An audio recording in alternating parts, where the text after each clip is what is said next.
We just arrived at Semenggoh Nature Reserve, because what would a Borneo trip be without trying to see an orangutan, of course. And I'm whispering right now because they were saying in the introduction that we should be very, very quiet. There's a lot of people around, a lot of visitors today, which is great to see, but obviously people are causing a lot of rumor, a lot of noise. Not rumor, noise. People are causing a lot of noise in the jungle, so yeah, I'm trying to be as quiet as possible so that this doesn't happen. Whoop. Terima kasih.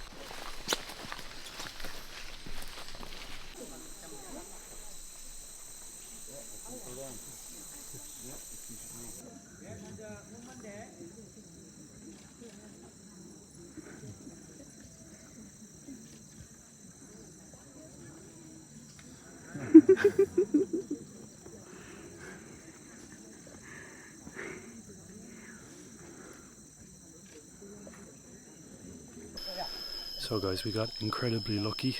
We managed to see a small female orangutan, and now we're currently looking for a large male. They said that the large male is close by to here. We actually had to leave the feeding area in order to come and look for this one, and I believe he's pretty close by. Now you're apparently incredibly lucky if you see even one, so we got very, very lucky today, and now I think we're about to see a second one if the luck streak continues. Now if this footage looks a little bit weird, it's because we're not using our tripod, we're just holding the camera handheld at the moment, because you're not allowed to use a tripod because the orangutan could take it as being a weapon, a blowpipe, a gun of some sort. But yeah, this is beautiful, really beautiful. We're currently looking for the large male now.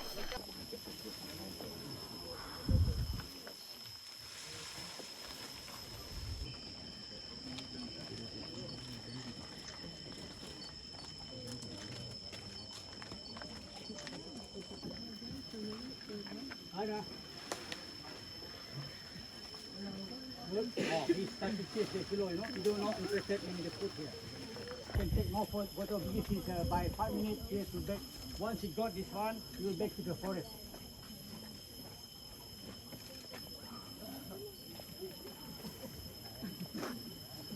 Okay, good way. Because of this being a nature reserve, I firmly believed in these animals getting a lot of space and a lot of respect, but sorry, I'm unfortunately quite upset because one monkey just decided to cross the road. I mean, as long as he was in the tree it was fine, but now that he tried to cross the road, all of these buggies are driving down towards the monkey, and there is about, I don't know, I want to say 100 people trying to chase down this monkey with their cameras. Every single tourist is walking down. Nobody's keeping their space from the animals. So yeah, please, please, please don't get me wrong. I think this park is beautiful. The people who work here are amazing. And the close encounters with the monkey were so special as well. It's a once-in-a-lifetime experience. I just personally feel like there's a little bit too many people here.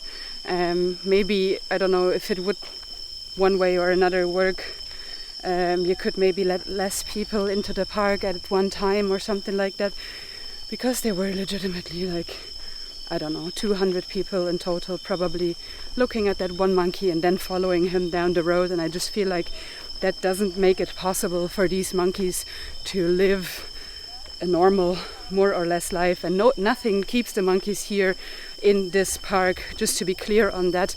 It's just that they in this area don't find enough food for themselves to survive, and that's why they come out here in order to get the food that the people are providing, basically, which is a great initiative. I just feel like I don't know, maybe you can ask for more money upon entry or something like that, and then let less people in, because these monkeys really need space. They're not the type of animals that want close interaction with humans. They're not Labradors, you know what I mean? Okay, so all in all, an absolutely wild experience at the Semenggoh Nature Reserve. We just made our way back. We took a grab because we missed the bus.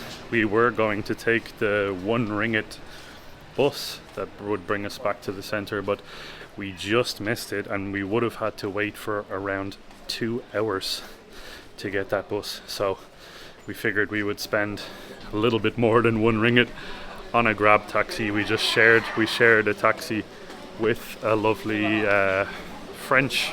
two French guys actually, or a French and a Polish guy.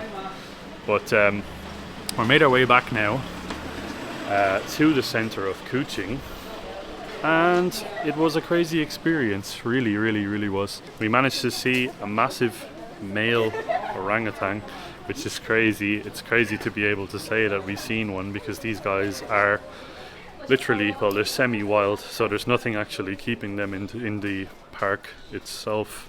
We saw 2 orangutans, 1 small female and 1 large male as well.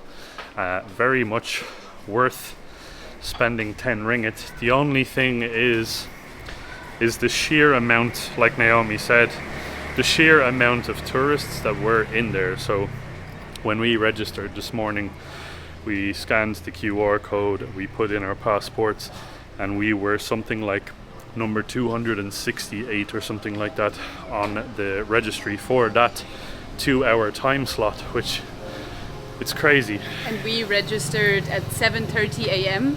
So we registered when we were basically on the way to go there. Yeah. And when we queued, there were like, I don't know, like 60, 70 people more queuing, and there were more and more people coming. So yep. Yeah, there were loads and loads of people. I want to say there was probably around 350, 400 tourists.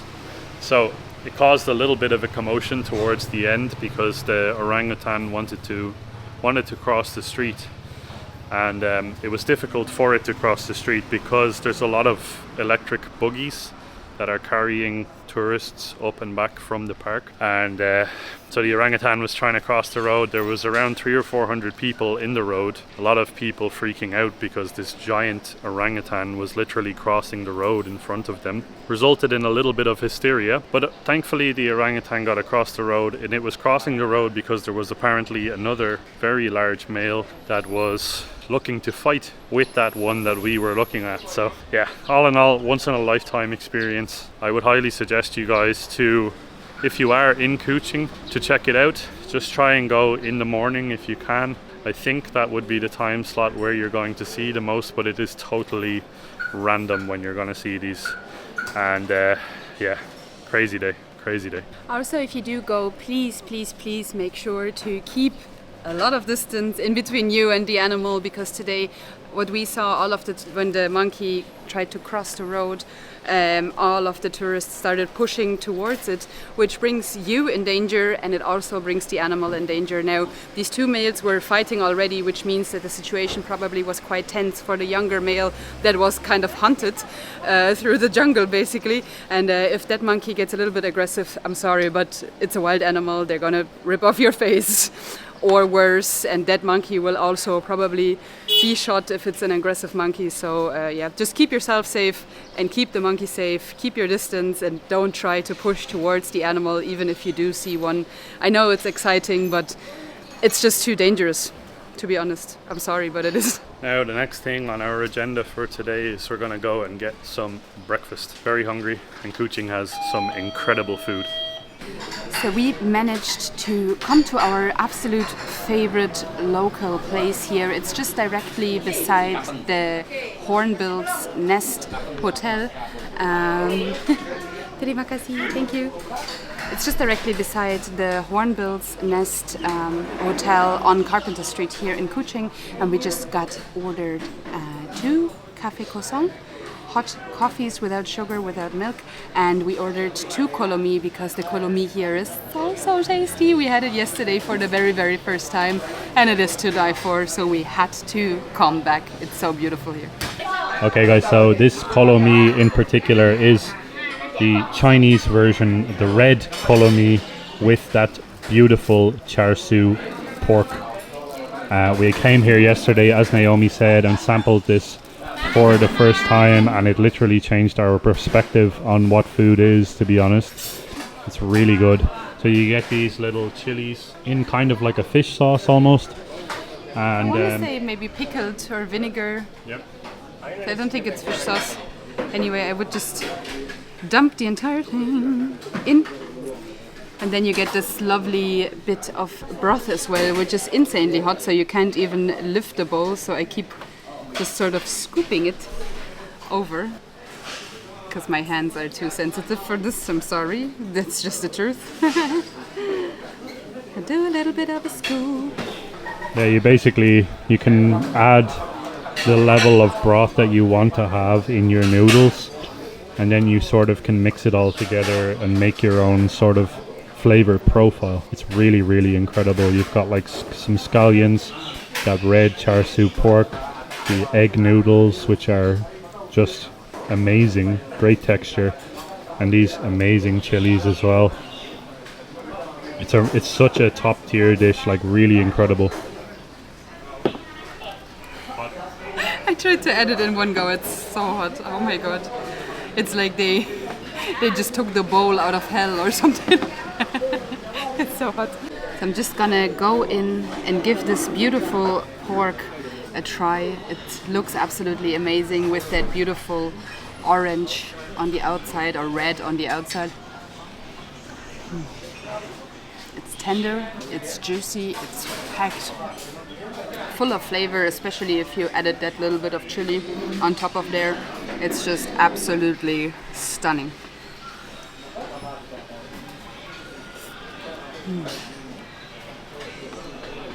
These noodles as well. Surprisingly, the noodles are very al dente in a way, so they're not as like smushy and goopy like you would a lot of times get it. These ones here are just cooked to perfection, absolutely beautiful with a nice bit of bite in there. So this dish for me is a 10 out of 10. I could eat this every single day. Okay, so I'm gonna add my broth now as well. Just basically scoop it in, and you have inside the broth, you have some amazing, what looks to be fried onions almost, or fried shallots in there. Adds a whole different level of flavor. The broth as well is super juicy, and it just, everything in this dish literally is paired together on a whole different level. The taste, something like I've never had.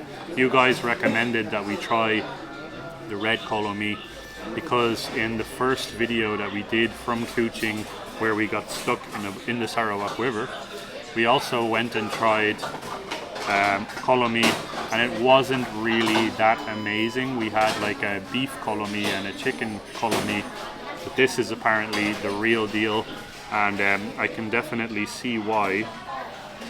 I'm just gonna give this another taste here because my god, this has very quickly became my favorite dish here in Malaysia.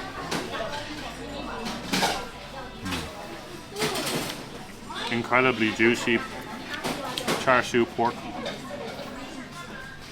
And look at these noodles. This is a different level of noodle right here.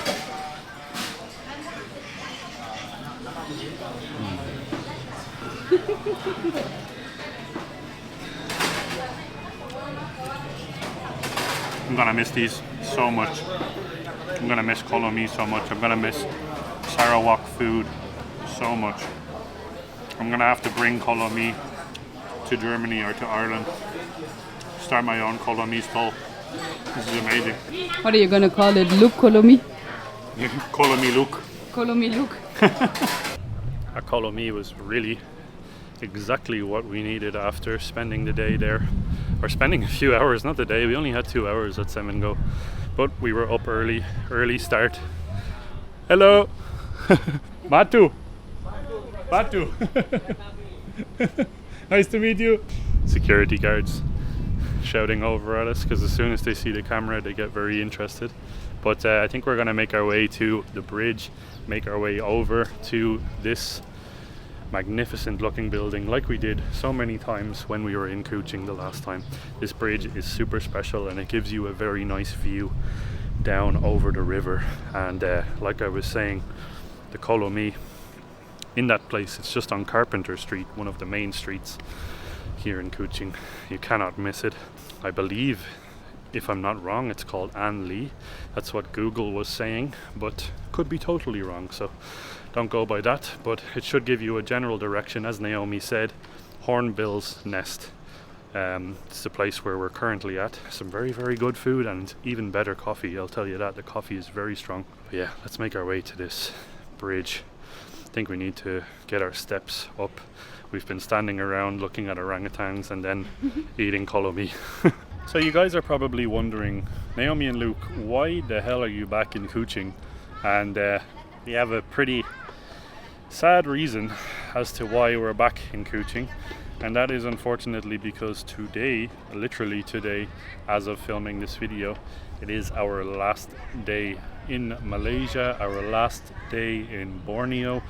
We're headed on to a new adventure starting very early in the morning tomorrow. And we have a couple of reasons why. We're so sad. I'm sorry to say it like that, but we kind of feel like we failed Borneo in a way. We sort of had planned our adventure. From what we read online, we could go from city to city by boat. Yep. But when we arrived in Kuching, we sort of figured out relatively fast that the boats do not operate anymore. Some really, really small boats still operate for short distances, but not the way we had planned. And we were sitting in Cebu the other day, and we were legitimately researching for like an entire day. Yeah. And we, like, no matter what we did, we always had different issues with different modes of transportation. So yeah, we had to unfortunately give up. But that doesn't mean that our Borneo adventure is over. I think not at all. we will come back and then just fly directly into Sabah, into KK. We still have Sabah to explore. We still have a lot of the west of Malaysia to explore as well. We missed out. And a lot of Sarawak as well. We basically missed out on Kelantan, Terengganu, a whole bunch of other places in Malaysia. So that's going to be obviously a different time.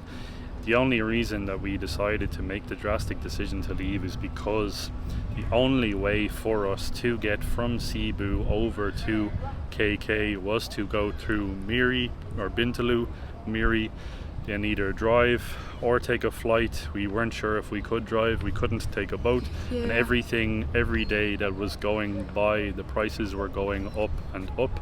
So the cheapest option for us was to actually leave for a while, explore a different country and start a different adventure, and then restart our Borneo adventure at a later stage. Yeah, some people in Cebu were saying that you can drive through Brunei, like on public transport, because obviously we don't have a car. Yep. You can go through Brunei and then take a different bus from there to the next place, or to KK in that case. But some people were saying that the next person we asked, they said it's not possible at all. Yep. And other people said just take a plane and so on. So there was just so much conflicting information that we didn't manage to get it organized, unfortunately. But as we said, we will be back 100%. Yep. There's so much more Borneo to explore for us. Very near in the future, yeah. We're going to be making a second and probably a third or fourth trip around here. We have so much of the continent of Asia to explore. We've only recently arrived in southern Asia, in Sri Lanka and India. Then we made our way over to Thailand, made our way down here to Malaysia, into Borneo. And if you can guess where it is exactly that we're heading to next, I'll give you guys a little bit of a hint. Malaysia doesn't really get along so well with this country. Sometimes, not everybody, but sometimes, a few people. But yeah, it is a very interesting place, very vast place, a lot to explore there.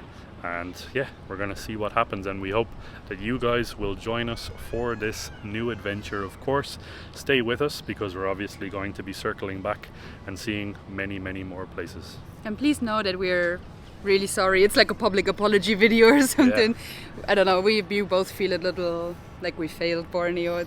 I don't know, we're both a bit disappointed about it. Yep. Disappointed with ourselves and just sad, I guess. We still got to experience some incredible things. We got to meet some of the most amazing people that we've ever met. We met a lot of incredible people in Cebu, and the same here for Kuching, and we cannot wait to come back eventually. But we will be back.